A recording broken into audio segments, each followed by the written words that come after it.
Greetings, friends. My name is Jessa McLean, and I'm here to provide you with some blueprints of disruption.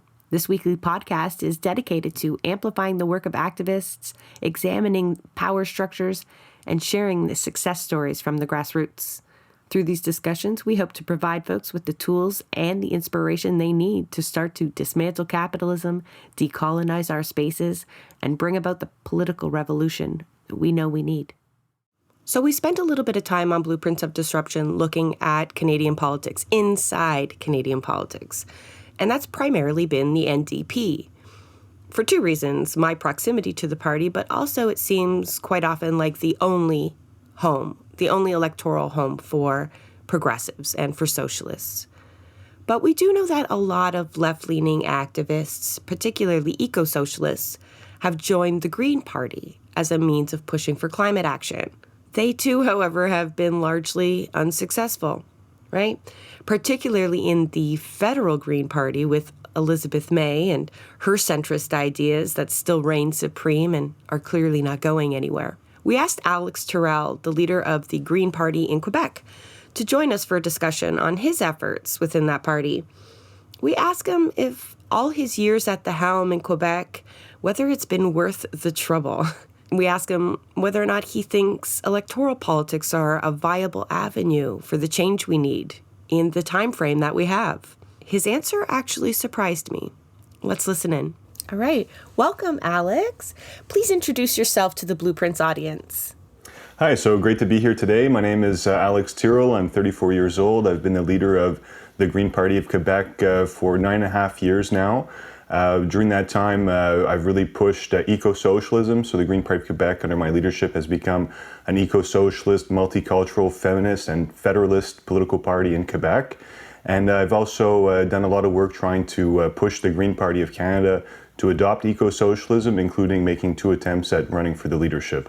That's a lot. And that's your Green Party experience, right? Wow. 9 years, and you're so young still. You really got at that at an early age.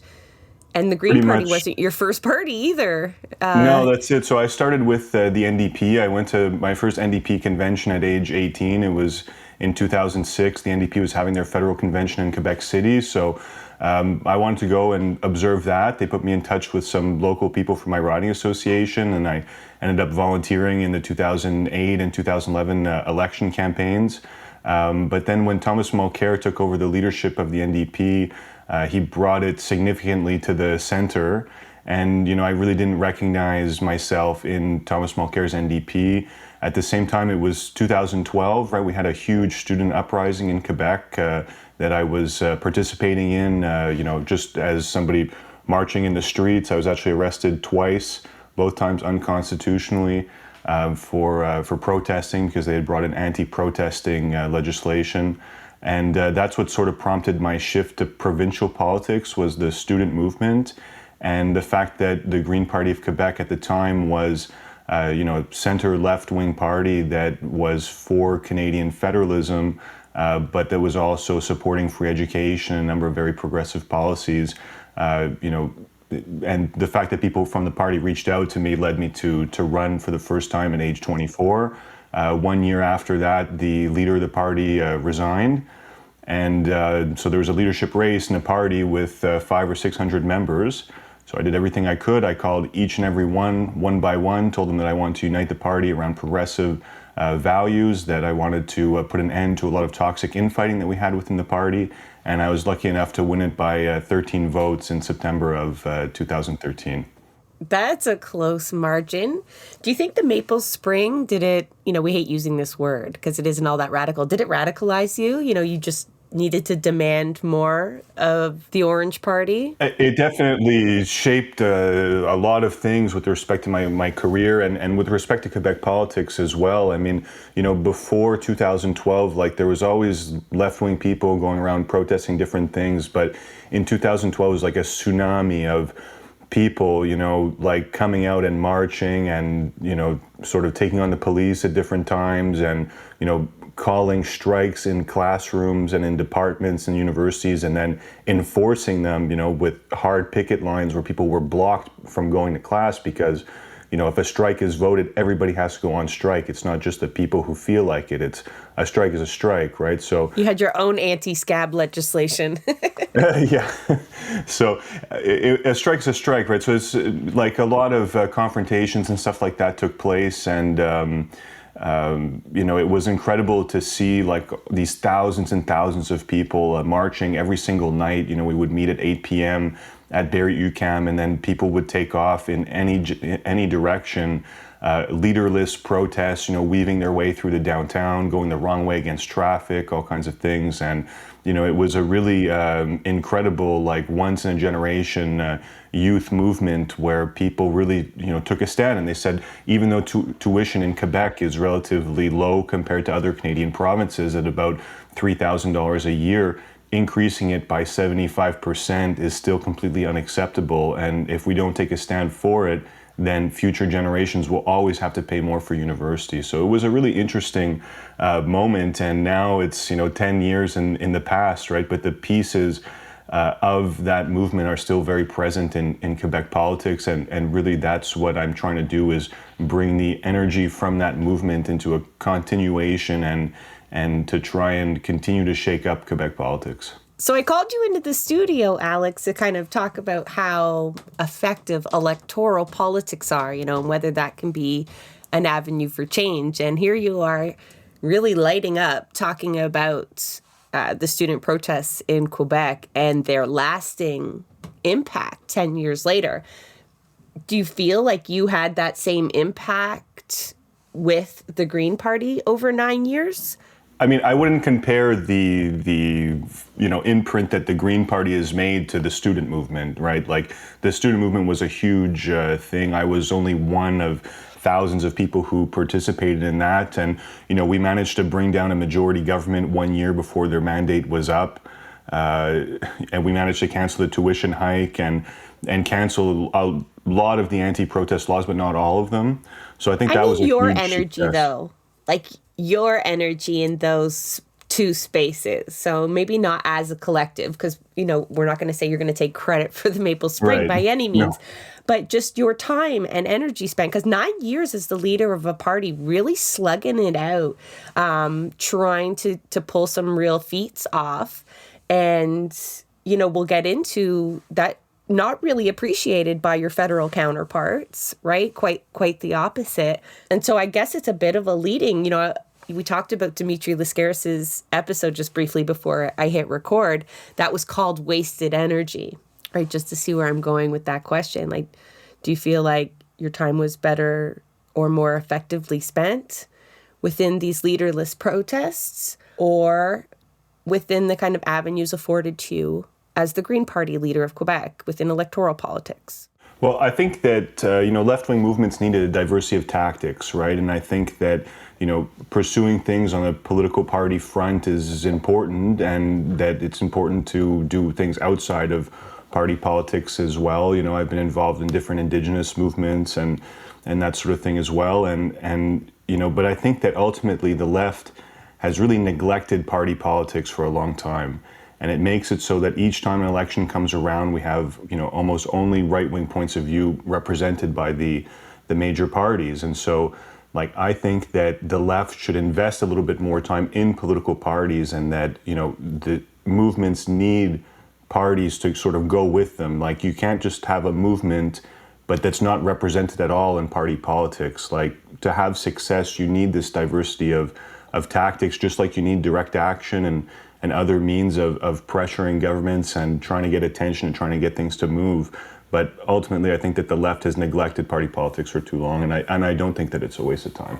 Okay, so it seems bad timing now, but can you share, I alluded to it, but can you share with folks exactly, you went through the ringer recently trying to run for the leader of the federal Green Party. I'm going to assume on the premise that you could make an even bigger impact, as to bring eco-socialism to the federal level.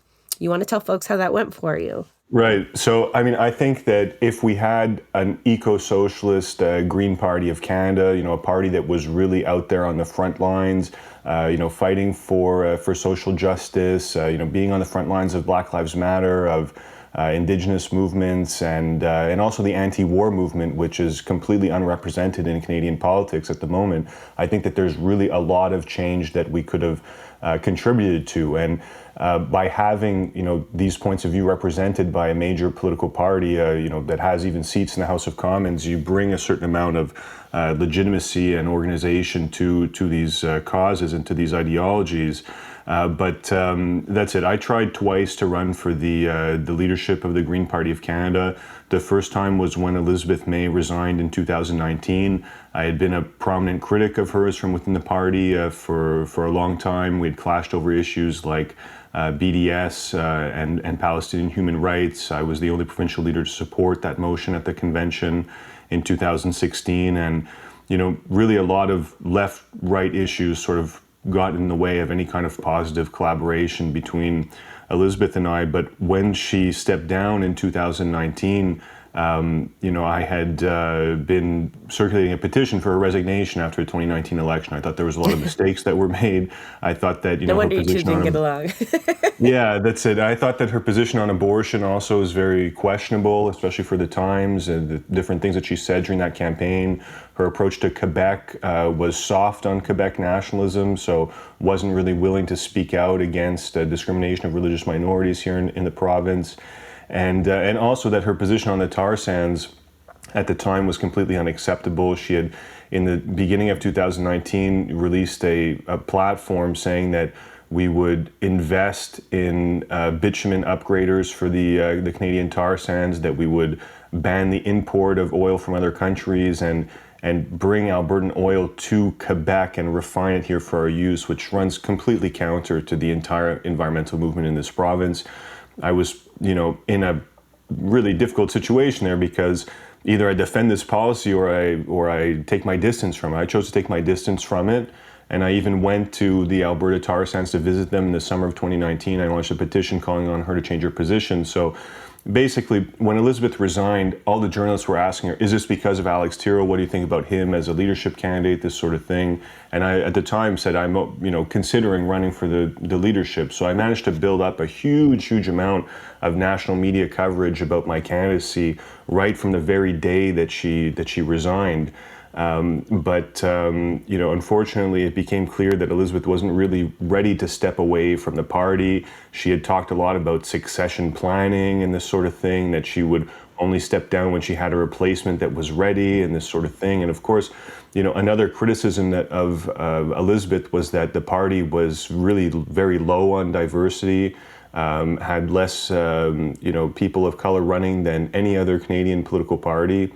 And I think that, in order to sort of make up for this or try to repair her legacy, she chose to support Annamie Paul, based to a large degree on her profile. But Annamie Paul didn't have the experience to lead a federal party. She had no background as an activist, had only run once for the Green Party, and was not particularly skilled at handling media interviews or any of that sort of thing. So Elizabeth backed this candidate only to start hacking her down immediately after Annamie Paul won the leadership. Even the day before the leadership race, there was an article in the Toronto Star, Elizabeth May talking about leaving the door open to coming back, if it didn't work out, and saying that the future leader is not in charge of the party, that it's the federal council. Of course, the federal council is mostly loyal to Elizabeth. She even had it stacked with her husband and his group of supporters, on the council, and she made these moves right before Annamie was elected. So anyway, maybe we're going on a bit of a tangent with this, but after Annamie left, there was another leadership race, and a lot of people were hoping that Dimitri Lascaris would run. He had finished second place in the previous race, and really was the leader in waiting, in my point of view. I encouraged him a lot to run. I think a lot of people thought that was what was going to happen. That's it. But unfortunately, he didn't want to do it. He didn't want to spend the time on it. He said that it was too difficult, that, the cards were stacked against him because of Elizabeth's influence within the party, which, was not necessarily incorrect, but I still strongly disagree with his decision not to run, because I think that he had everything set up to be able to do it. And, of course, this whole leadership race was sort of planned to favor Elizabeth May from the get-go, because it was only 6 weeks long. You weren't allowed to raise money ahead of time. You weren't even allowed to say that you were running until this deadline that they had.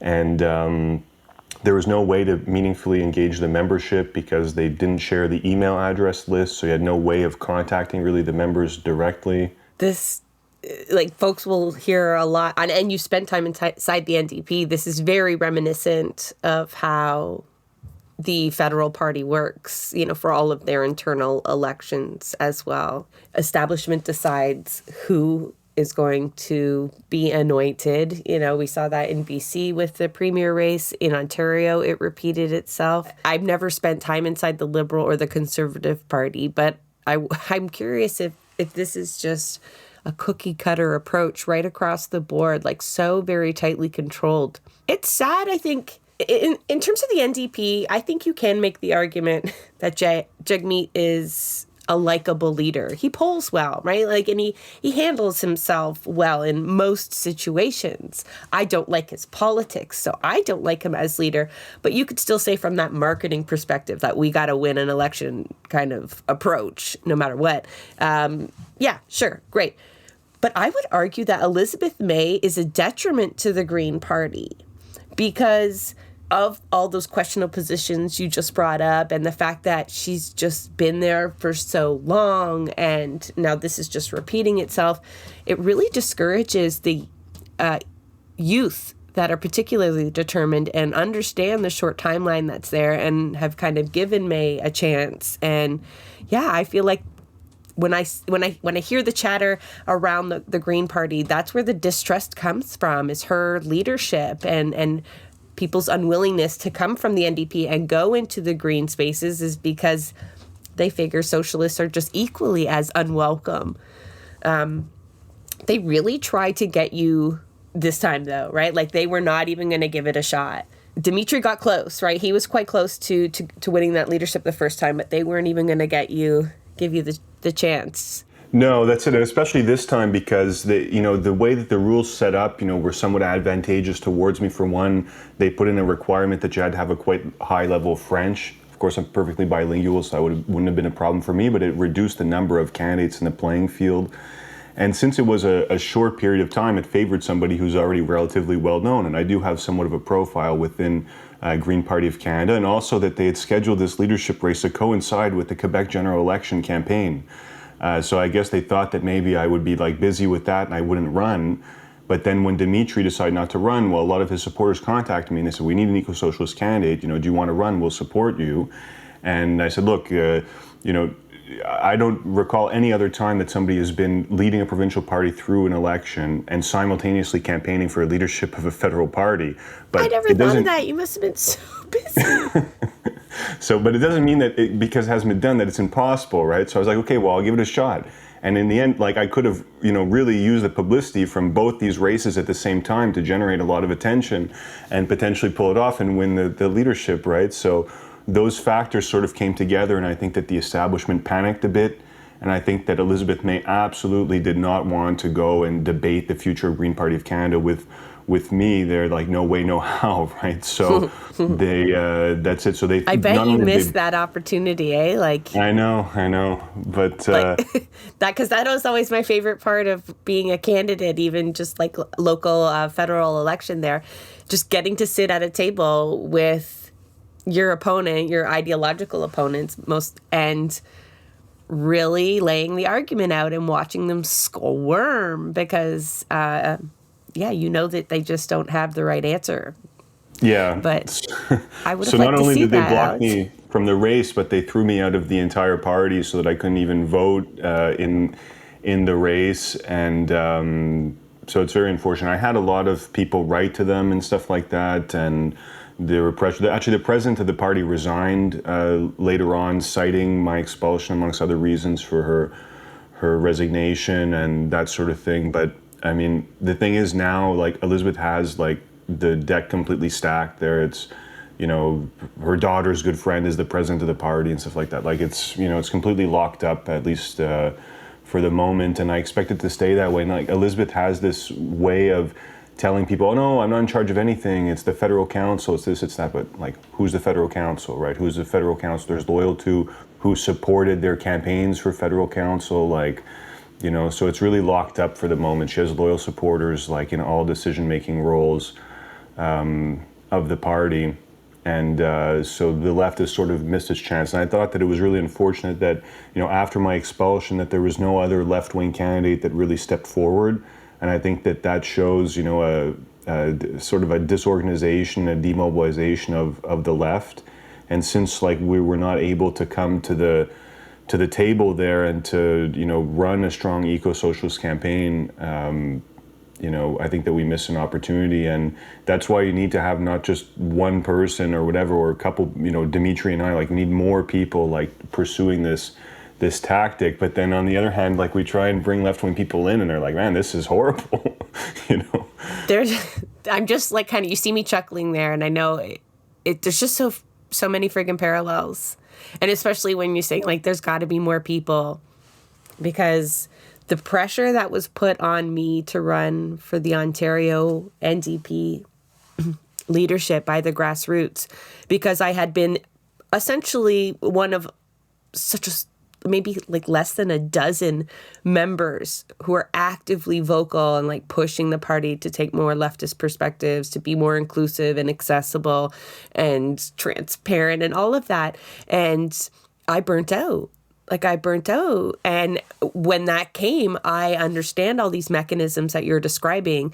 Yes, we have we call it an executive. And then we have a council, provincial council as well. But anything the executive sends down, the council approves, like no exception. And the executive simply presents anything that the director has given them, right? And that's that.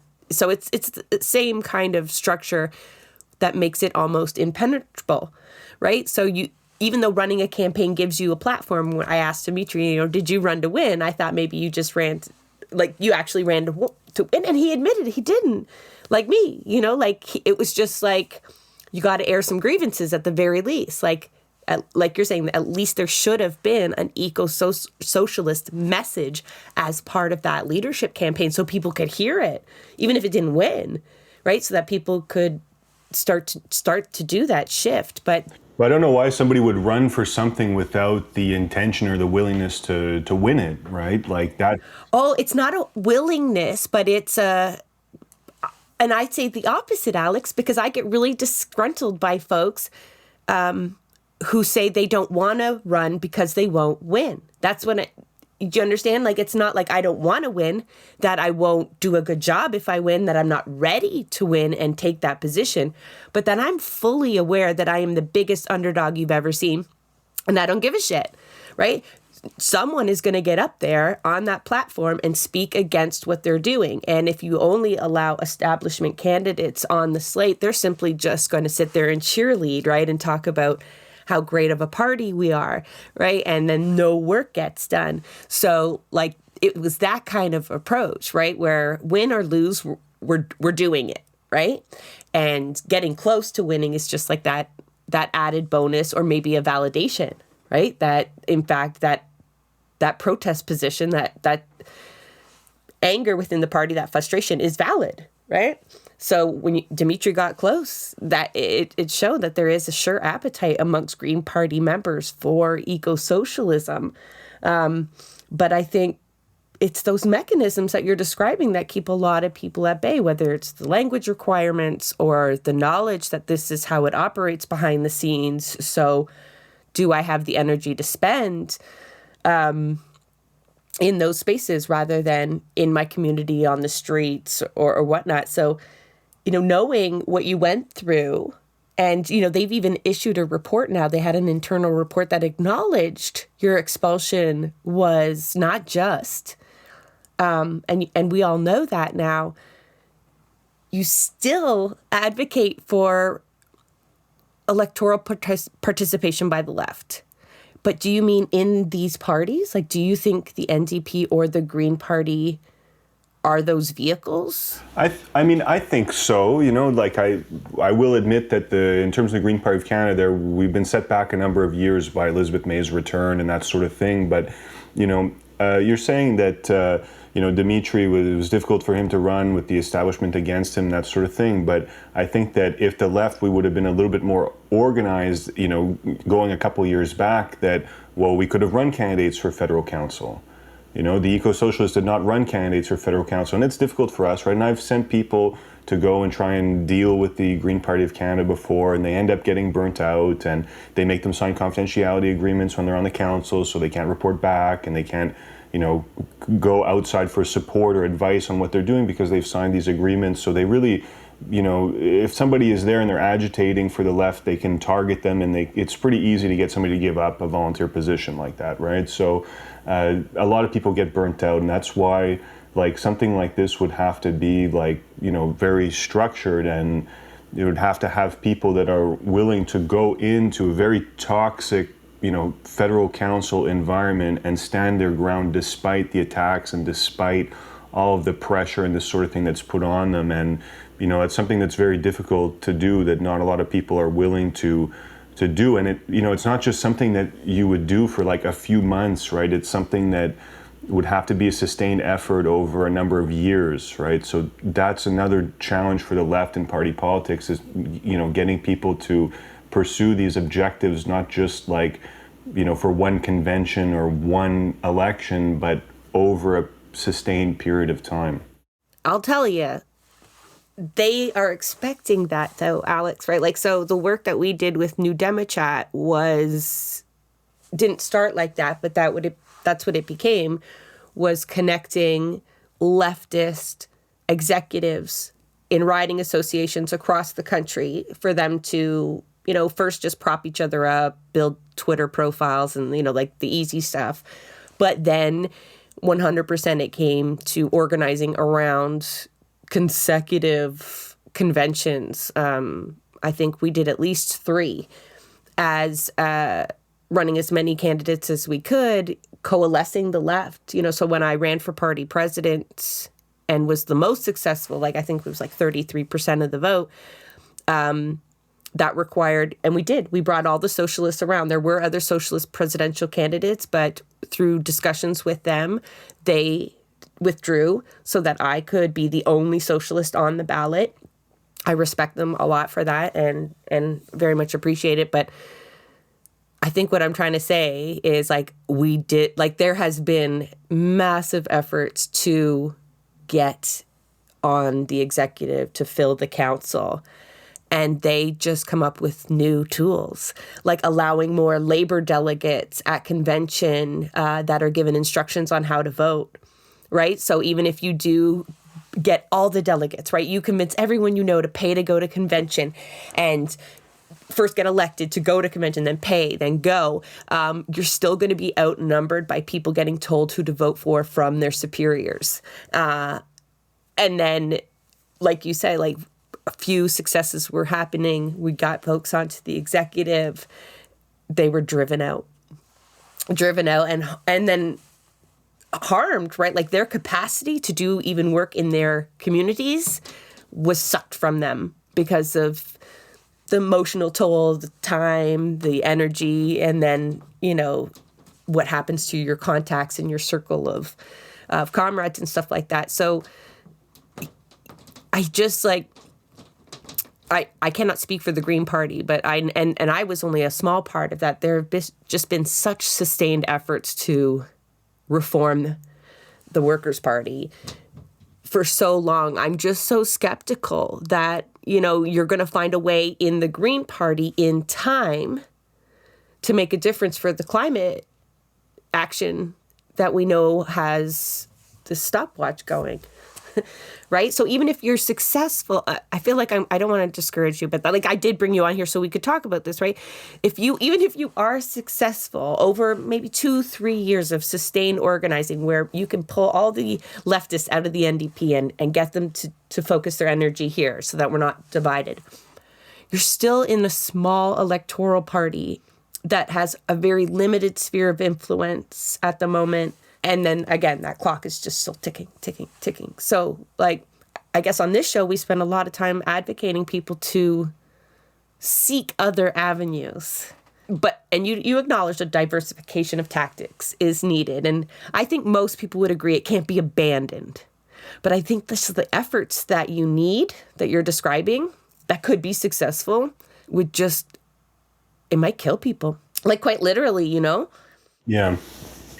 I mean, look, it's difficult, on a lot of people in these situations, and of course, like the demonization of people who are stirring things up in parties and that sort of thing is difficult to deal with. And I personally switched to the Green Party. I think that it's a smaller scale organization, and I think that a lot of people from the NDP, in the NDP you have a very large establishment. You have like these labor connections, and you have people taking voting orders from their superiors and that sort of thing. The Green Party is a lot smaller, and a lot of people are elected to federal council with just like 100 votes and stuff like that. So I see that there's a lot more potential to have sort of like a left-wing takeover of Green Party compared to NDP. Okay. NDP is a long-standing institution. Is everyone listening?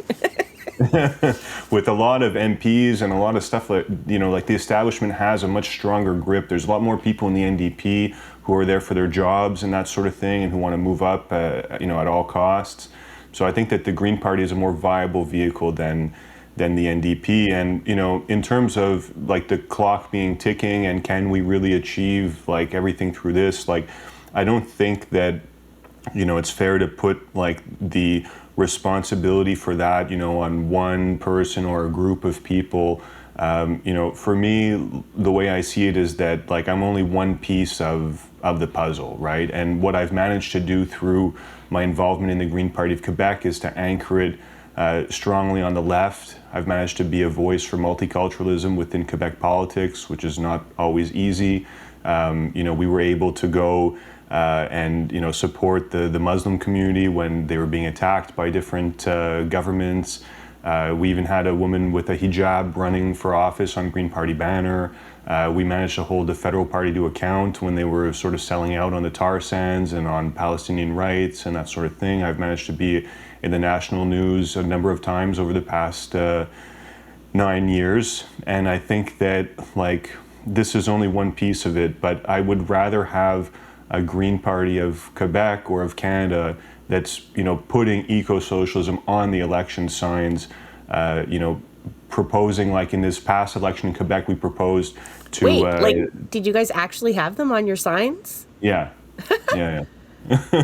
Yeah, definitely. I mean, we're not even allowed to say that word in provincial council. I'm pretty sure there's a mute button for you, but sorry, for me, that was a big deal. Okay, I apologize for that. I try and put the content back in politics, right? Because I find that there's a race to the center and that every party is sort of trying to not say anything that's going to offend anybody. But we put, against the Quebec Charter values, right, which is discriminatory legislation, we put that on the signs. Every time that I run an election, I have like a whole bunch of different slogans.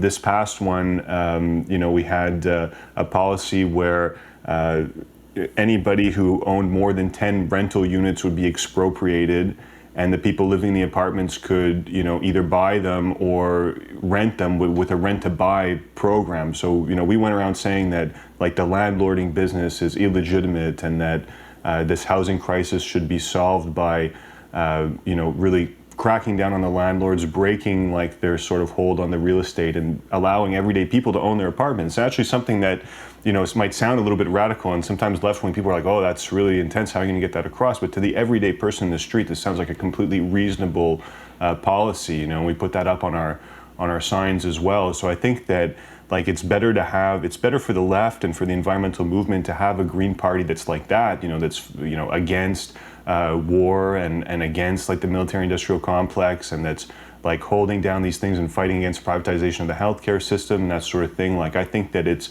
a positive for everybody to have a Green Party that's saying that, rather than have a Green Party that's saying, like, oh, not left, not right, but forward. Oh, and, that one. we don't want to increase taxes on the rich, because there are donors and stuff like that, and we don't want to shake things up too much. And essentially, we just present like a liberal platform with a little bit better on environment and a couple of little policies, right? Like, I think that is damaging actually to the environmental movement. And I think that a lot of people in Canada or Quebec, they'll look to the Green Party to say, well, what does the environmental movement want out of Canadian or Quebec politics? And it's our responsibility to define that in progressive terms and everything. So, like, if I were not leading the Green Party of Quebec, I can't really say what would happen, but there's a good chance that it would be a more centrist kind of thing.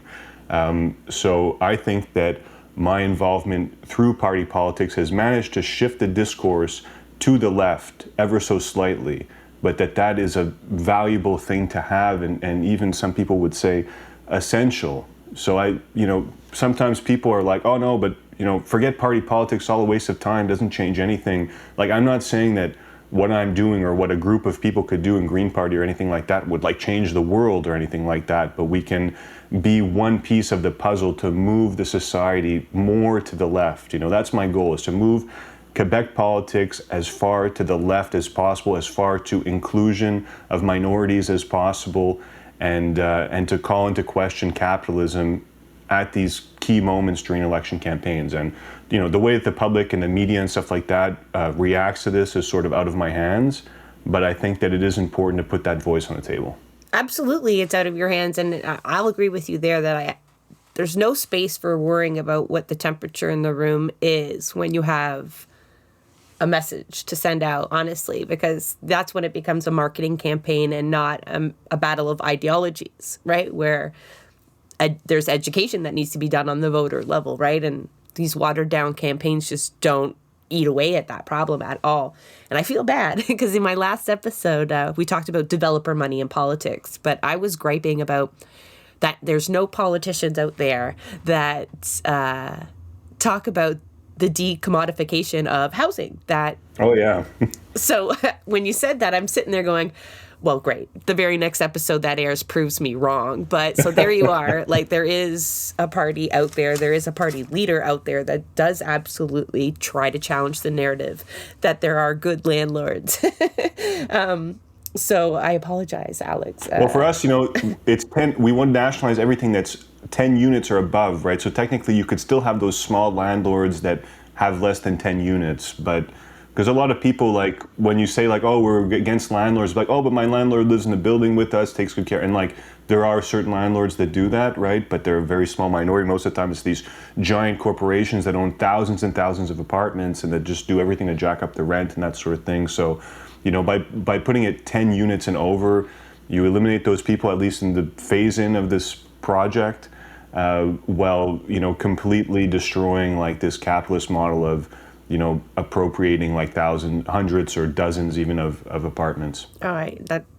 That is surprising. I guess I need to pay more attention to Quebec politics, but I will admit that my language is certainly sometimes a barrier there, but that shouldn't be an excuse because it seems to be a little bit more exciting than Ontario politics, where we just have two Liberal parties and then Ford Nation. So, yeah, pray for us, Alex, over here.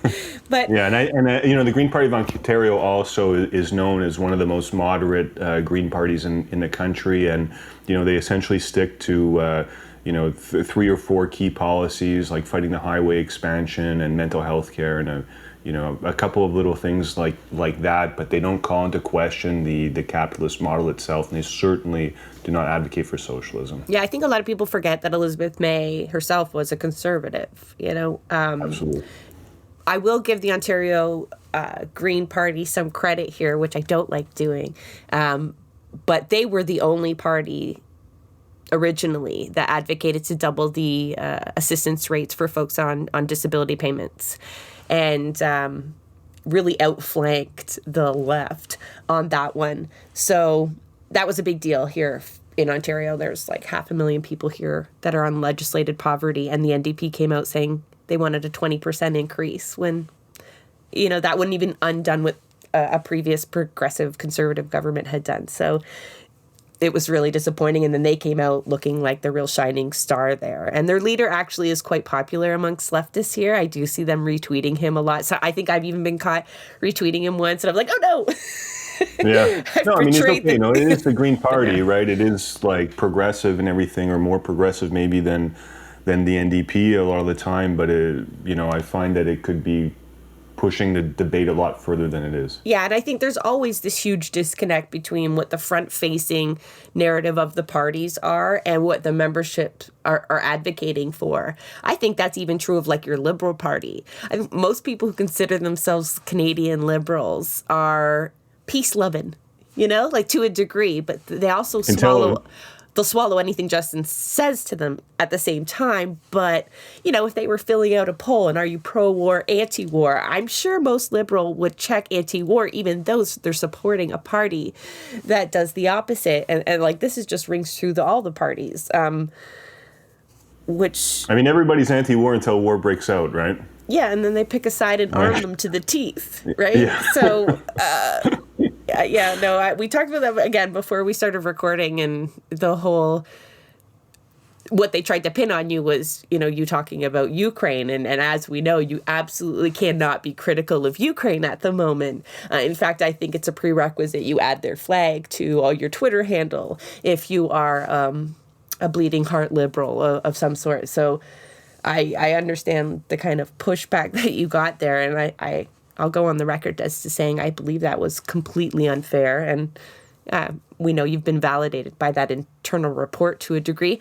Are you do you still want to be a member of the Federal Party? Are you going to get your membership back? I mean, there's a report, as you mentioned, that says that the process that led to my expulsion was completely flawed, that it was based to a large degree on false information, that I wasn't given the time to properly respond to what was said. But I mean, essentially, their grievances were that I criticized Elizabeth for being too friendly to the tar sands during the 2019 election, and that by criticizing NATO for the situation in Ukraine, that is somehow completely unacceptable to them and that sort of thing. But so I don't see any scenario where they would reverse their decision, especially with the way that the Federal Council is stacked with Elizabeth supporters and that sort of thing. You have to understand that, in this 9.5 years I've been leading this party, I've only managed to have a sit-down meeting with Elizabeth once for 25 minutes,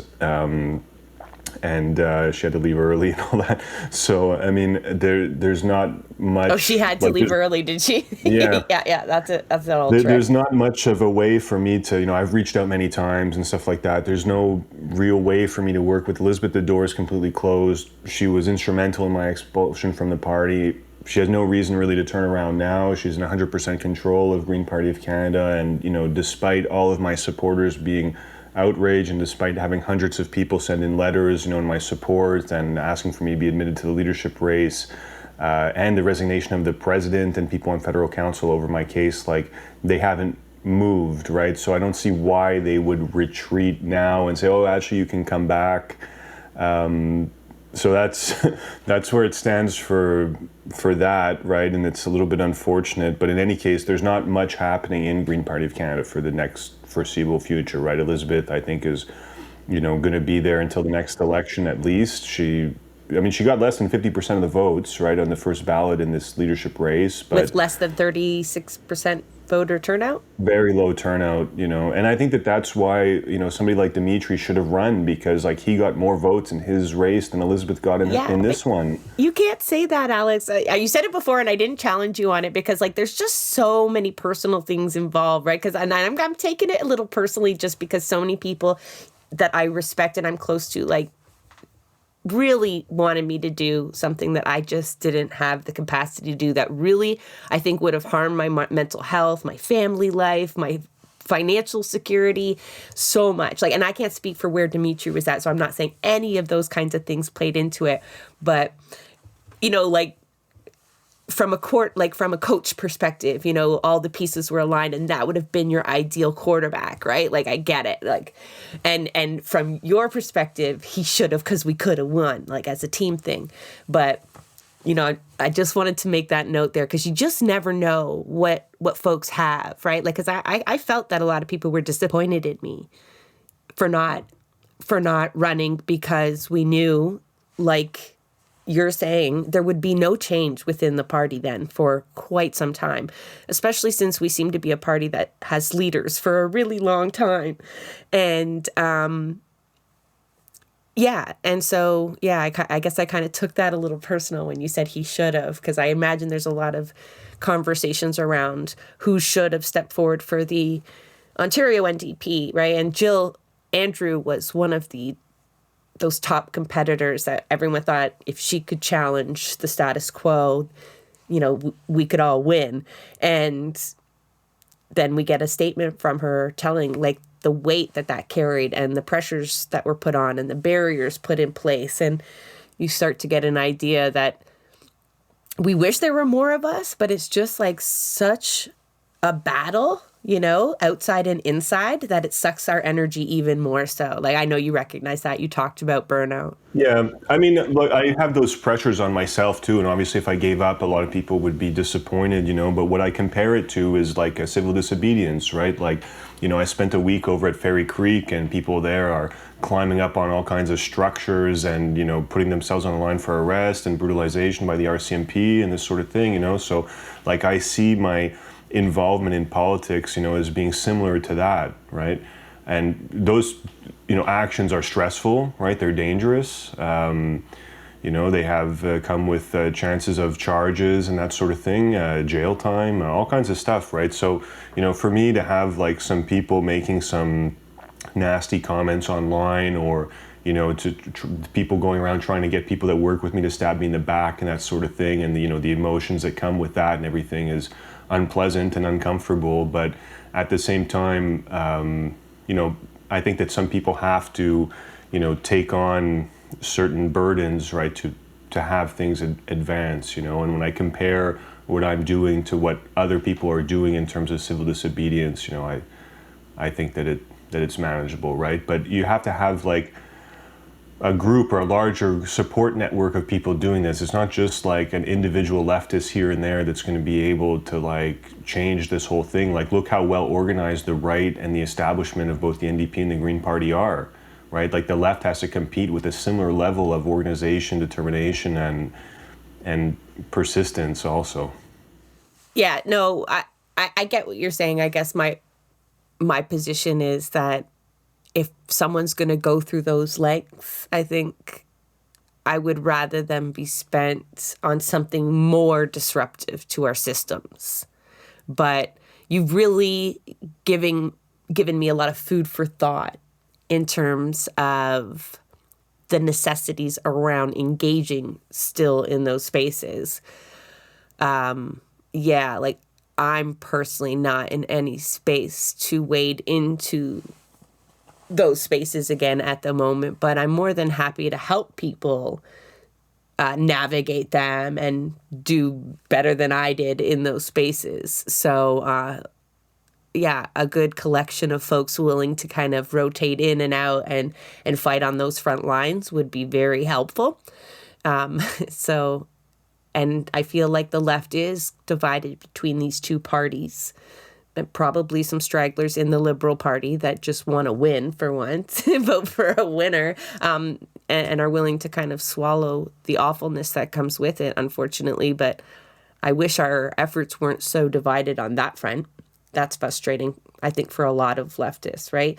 We even have a Communist Party that does have a pretty decent membership. And so it's just further kind of divided, even within the electoral sphere. Forget about all the other fronts that we fight on with healthcare, education, well, the left is landlords. fragmented, right? It's completely fragmented, and a lot of different left-wing ideologies that don't necessarily get along with each other and that sort of thing. And it's really difficult that way. Like the right wing manages to avoid that kind of division and manages to come together under, I guess, a big tent and have it be like very right wing, right? Whereas like the left were fragmented into all these smaller groups, and even like as a left wing person running like for leadership and stuff like that, the number of people that I've worked with like outside the party would say, "Oh, I'm running for leadership. Do you want to join for $5 and vote for me?" Like, "Oh no, that's too much for me there." You know what I mean? Like the solidarity is not necessarily there to support left-wing people when they're doing these things, right? Because the ideology comes in and this sort of thing. So, I mean, those are big challenges. Another big challenge is like the media environment. Like there isn't an established left-wing media within Quebec or Canada. Like sure, there's different websites and different YouTube programs and that sort of thing, but like we don't have the infrastructure at the moment, to support left-wing politics, right? Like we're being fed stories like by, the National Post and, by CBC and this sort of thing, and the coverage, especially of Green Party, right? I guess it's a little different for NDP, but for Green Party, the coverage is always very sensational. It's very controversy-based, and very rarely talks about like the policies like of the Green Party and that sort of thing. And then when you have left-wing people within it, like myself, taking a stand against, Canada's involvement in the war in Ukraine and criticizing NATO and this sort of thing, well, it's easy for the party establishment to pile on somebody like me because they have the media, the corporate media that's going to help them do it as well. And even CBC, is, I would consider, better than a lot of media in Canada, but, it has in its mission like this notion of nation building, right? So if the nation is like going to war, well, CBC's role is not to question that, it's to build cohesion around like the Canadian nation's projects and ambitions and that sort of thing. So the Canadian nation is going to war. CBC is there to support the war effort. They're not there to call it into question. We don't have that many, well-known and well-watched with high viewership like left-wing news within Canada. And I think that, if we had that, it might be a little bit easier for left-wing people to become more prominent in politics, because as it is now, we're just attacked by the establishment media, and we don't really have even the left-wing like podcast sphere, is not really big enough to compete with the big-time media. So those are a lot of problems that have to be addressed, and that comes back to the diversity of tactics, right? Like the political party thing is one thing, the direct action, the activism, the marching, but like the media also, and giving voice to left-wing people is also a tactic that needs to be developed. Yeah, I imagine you have an extra hard time, the Green Party, that is, in Quebec, just because of your eco-socialist label. And I'm not faulting you for it, because that needs to be there, but that makes you more of a target than the get along with everyone may, right? The centrist kind of don't rock the boat may, to a degree. Because I feel like they don't really get that many sensational headlines. Like they don't get picked on all that much. We just normally don't hear about them unless there's a leadership race. Right. And there's been a lot of them, I feel like, to watch. I wish we had as many. We don't get races anymore in the NDP. So what's next for you, Alex? A long time is agreed. I think a few times I've been conscious on here going, we've had leaders for a really long time, but you are kind of one of those, right? You've been at this for quite some time. The federal party is at odds with you. Are you digging in as leader of the Green Party? And what's that look like for you now? Well, look, I just finished my third election campaign in Quebec, right? And we've got a really good group of people that are in the Green Party of Quebec right now that really support like our platform and our values, and that want to continue pushing it forward. So for me, I'm happy to work with them. It's not necessarily going to be my full-time work, because our votes did go down in the last election. Our funding is cut, and for a while I was getting a salary of $50,000 a year. Now it's going to be like maybe a quarter of that. So I have to do some outside work as well, but I'm happy to continue leading the party going forward, and I wouldn't want to give up and give in and say that okay, that's it, I pushed as far as I can push. I think that I can push it a little bit further, and I think that there's going to be some critical moments like in Quebec and Canadian politics over the next couple of years, and I think that it's important to have a strong left-wing Green Party voice at the table, present in every by-election that comes up, and putting out the message, because like if we're not doing this work, who will, right? Centrists. Yeah, exactly. So we got to keep that window of debate. The Overton window has to can include a radical eco-socialist perspective, has to include calling into question capitalism, that sort of thing. And I think that work is really important to do. So I would like to continue. Obviously there'll be a leadership review before the next provincial election, but I think I have strong support from the membership, and that it's important to keep pushing this forward. Well, thank you for joining us, Alex. I feel like we could probably pull some more people into this conversation in terms of electoral politics and and how it can be made effective again. And we'll definitely keep exploring that. But thank you for your time and your candidness as well. I did appreciate that. Yeah, thanks. No, it's always a pleasure to discuss this with people, and I think that it would be great, maybe to have some panel discussions about how to go about, organizing for the left, either within the current political parties as they stand, or there's also talk of creating a new federal political party that I don't really know that much about, but I know that there's people that are talking about it, and we'll see what happens with that, but certainly maintaining a left-wing presence in Canadian politics is something that's essential. Excellent. We're definitely going to explore the possibility of a new party as well. I think, personally, I'm leaning that way just because of my experiences and the structural inadequacies that exist, rather than create something wonderful from scratch. But yes, we will definitely... I'll tell you, in Quebec, we've had different splinter groups from Green Party of Quebec of right-wing people who've tried to start their own parties and all that, and none of them have really managed to go very far at all.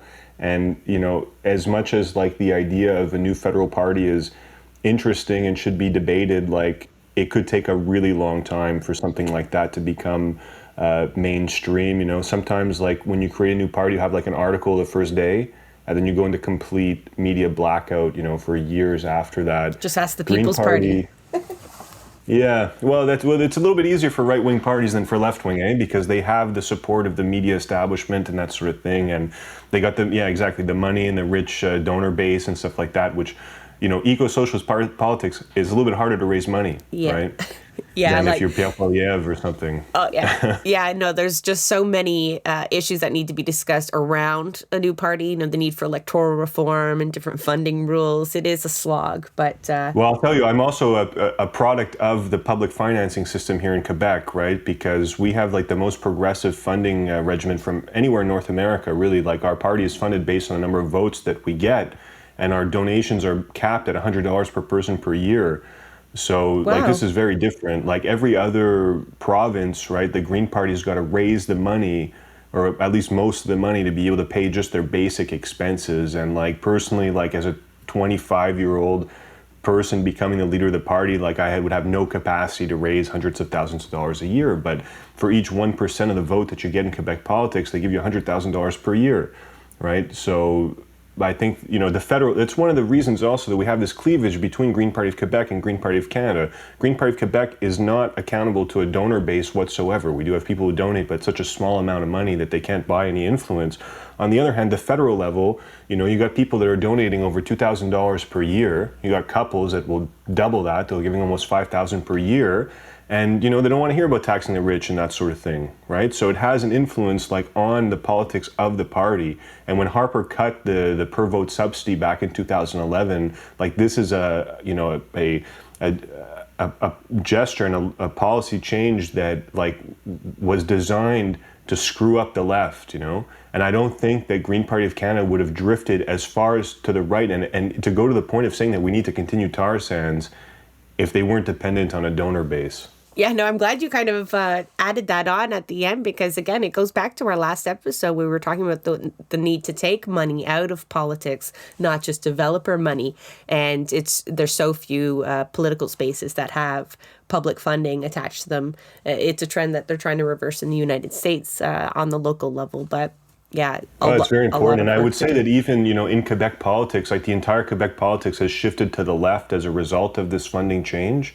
And so you have for example, the governing party of the CAQ, well, then they're getting millions of dollars in public funding every year, right? So they're not being funded by the oil industry and that sort of thing. And as a result, the government, even though I would consider them very right-wing and anti-environment, are against pipeline projects and that sort of thing. If they were being funded by the oil companies and doing donation events, fundraising events where you had oil executives and people coming and being oh, I support oil and here's $5,000, then I think things would be a little bit different. So now we're 10 years into this new financing regime in Quebec, and the effects are positive. But on the other hand, the federal level, when Harper cut it, well, all the federal parties have gone to the right now.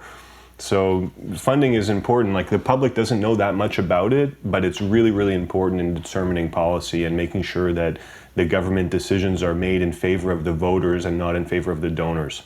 Excellent points. Thank you very much for adding that to the discussion. I feel like, we've got, again, I feel like the end of every episode, I think of 3 more episodes that need to be done in order to explain or explore what we've already discussed. And that it's going to happen, right?